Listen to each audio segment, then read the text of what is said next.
Hello friends, நம்ம favourite சீரியலில் அடுத்து என்ன சுவாரஸ்யமாக நடக்குது அப்படின்னு சொல்லிட்டு பார்க்குறீங்களா? நம்ம நாகு தான் இப்போ பஞ்சாயத்தை தீர்த்து வச்சுருக்காங்க. என்ன பஞ்சாயத்து அப்படின்னு சொல்லிட்டு எல்லாருக்குமே தெரியும்.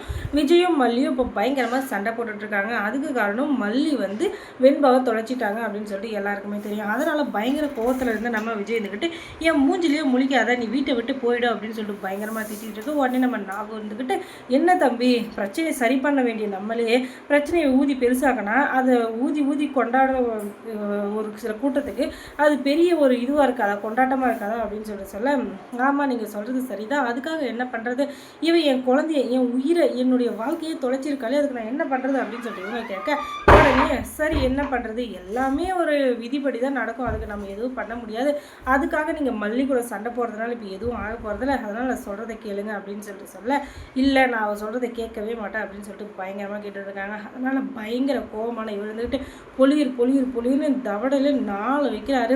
இந்த வலியோடையும் அந்த வேதனையோடையும் மல்லி வந்து தாங்க முடியாத துயரத்துக்கு போயிடுறாங்க. அதுக்கு காரணம் அவர் வந்து நம்மளை வெறுக்கிறாரோ அப்படின்னு சொல்லிட்டு பயங்கரமாக அவங்களுக்கு ஒரு ஃபீலிங்காக இருக்குது. அதனால் மலை உச்சிக்கு போய் இறந்துடலாம் அப்படின்னு சொல்லிட்டு பயங்கரமாக அவங்களுக்கு ஒரு துக்கம் வருது. ஆனாலும் நம்ம இறந்து போயிட்டோம்னா நம்ம குழந்தைக்கு யார் இருக்கா, நம்ம புருஷனுக்கு யார் இருக்கா, அவங்க கோவத்தில் சும்மா கத்த தான் செய்வாங்க. அதுக்காக நம்ம தப்புகளும் முடிவு எடுத்துட்டோம் அப்படின்னு சொல்லிட்டு பின்னாடி நம்ம ஃபீல் பண்ணுற மாதிரி இருக்கக்கூடாது. அதுவும் இல்லாமல் அவங்களுடைய கோவம் தணிஞ்சதுக்கப்புறம் அவங்க தேடுற முதல் ஆள் மல்லியாக தான் இருப்பாள். அதனால் அந்த இடத்துல நான் இருக்கணும் அப்படின்றதுக்காக இப்போ கோவம் வந்தாலும் அந்த கோவத்தை சரி கட்டுறது எப்படின்னு தான் பார்க்கணுமே தவிர அதை விட்டுட்டு தவறான முடிவு எடுக்கக்கூடாது அப்படின்னு சொல்லிட்டு மல்லி இருந்துக்கிட்டு முடிவு பண்ணுறாங்க.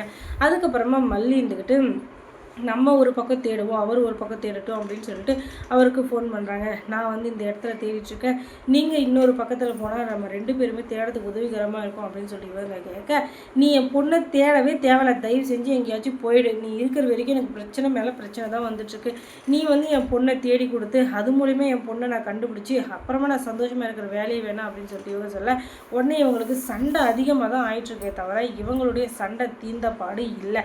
ஆனாலும் மல்லி சும்மா இருப்பாங்களா? கண்டிப்பாக இருக்க மாட்டாங்க. ஏன்னா வெண்பா மேலே உயிரியே வச்சிருக்க நம்ம மல்லி இருந்துக்கிட்டு கண்டிப்பாக சும்மா இருக்கவே மாட்டாங்க. அவங்களால முடிஞ்ச அளவுக்கு எங்கெங்கே தேட முடியுமோ, எந்தெந்த பக்கம் தேட முடியுமோ எல்லா பக்கமும் தேடிட்டு தான் இருக்காங்க. ஆனால் அவங்களுக்கு நல்ல ரிசல்ட் கிடைச்சதா அப்படின்னு சொல்லிட்டு பார்த்தீங்கன்னா இல்லை அப்படின்னு தான் சொல்லணும். ஆனால் அவங்க எப்போவுமே ஓய போகிறதில்ல. அதுக்கு காரணம் வெண்பா மேலே அவங்க வச்சிருக்கிற அளவு கடந்த பாசம் தான் அதுக்கு காரணம்.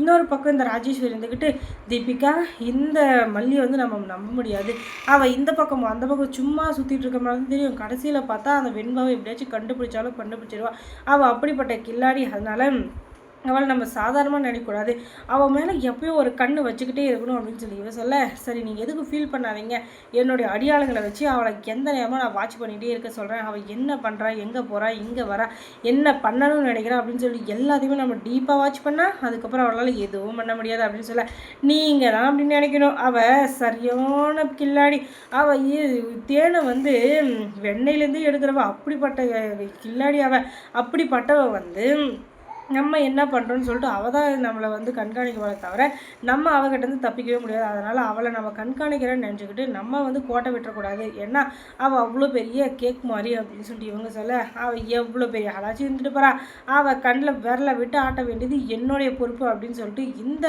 தீபிகா சொல்ல, ஆனால் தீபிகாவுக்கு பின்னாடியே பெரிய ஆப்பு தொடர்ந்து வந்துக்கிட்டு இருக்கு அப்படின்னு சொல்லிட்டு தெரியாமல் போச்சோ என்னவோ. ஆனாலும் இவங்களுடைய பித்தத்தை தெளிய வைக்கிறதுக்கு கூடி சீக்கிரமே வந்துக்கிட்டே இருக்காங்க நம்ம டெரர் பீஸ் மல்லி. ஏன் டெரர் பீஸ் ஆகிட்டாங்கன்னா, மல்லி வந்து அவங்க பொண்ணு மேலேயோ அவங்க குடும்பத்து மேலேயோ யாராச்சும் கையை வச்சாங்கன்னா அப்போ தான் அவங்க டெரர் பீஸ் ஆகும். மற்றபடி அவங்க ஒரு சாஃப்ட் கார்னர் தான். ஆனாலும் என்ன பண்ணுறது, சூழ்நிலையும் சந்தர்ப்பத்துக்கு தகுந்த மாதிரி தான் நம்ம வாழ்க்கையை ஓடிட்டுருக்கு. எல்லாருமே அப்படி தானேங்க, நம்ம வாழ்க்கையில் நமக்கு ஃபேவராக எப்போ யார் என்ன பண்ணுறாங்களோ அதுக்கு ஃபேவராக தான் நம்ம நடந்துப்போம், அதுதான் நமக்கு நடக்கணும் அப்படின்னு சொல்லிட்டு நினைப்போம். நமக்கு அது பிடிக்காததாகவும் இருக்கும், ஆனாலும் ஒரு சில சமயத்தில் நமக்கு அது தேவை அப்படின்றப்ப கண்டிப்பாக நம்ம அதை ஏற்றுக்கிட்டு தான் ஆகணும், அதுக்கு நம்ம ஆசைப்பட்டு தான் ஆகணும். அப்படிப்பட்ட சூழ்நிலையில் தான் எல்லாருமே இருக்கும். யாருமே எல்லாத்துக்குமே நிர்பந்தத்தை தான் இருக்கும். யாருமே அதை எப்படி சொல்கிறதுன்னா விருப்பப்பட்டு ஏற்றுக்கிறது இல்லை, ஆனாலும் அதை ஏற்றுக்கிட்டு தான் ஆகணும் அப்படின்ற ஒரு கட்டாயம் வர்றப்போ அதை ஏற்றுக்கிட்டு தான் ஆகணும். அப்படிப்பட்ட சூழ்நிலை தான் எல்லாருமே சுற்றிக்கிட்டு இருக்கோம். அந்த சூழ்நிலை மாறுமா மாறாதா அப்படின்றத நீங்கள் தெரிஞ்சுக்கணுன்னா நம்ம சேனலில் சப்ஸ்கிரைப் பண்ணுங்கள், அதோட பக்கத்தில் இருக்க அந்த பெல் ஐக்கானை கொஞ்சம் கிளிக் பண்ணி விடுங்க. தொடர்ந்து இந்த சேனலுக்கு சப்போர்ட் கொடுங்க. அதோட மல்லி சீரியலில் யார் யார் உங்களுக்கு பிடிக்கும் பிடிக்காதுன்றதை கமெண்ட்ஸில் சொல்லுங்கள். தேங்க்ஸ் ஃபார் வாட்சிங்.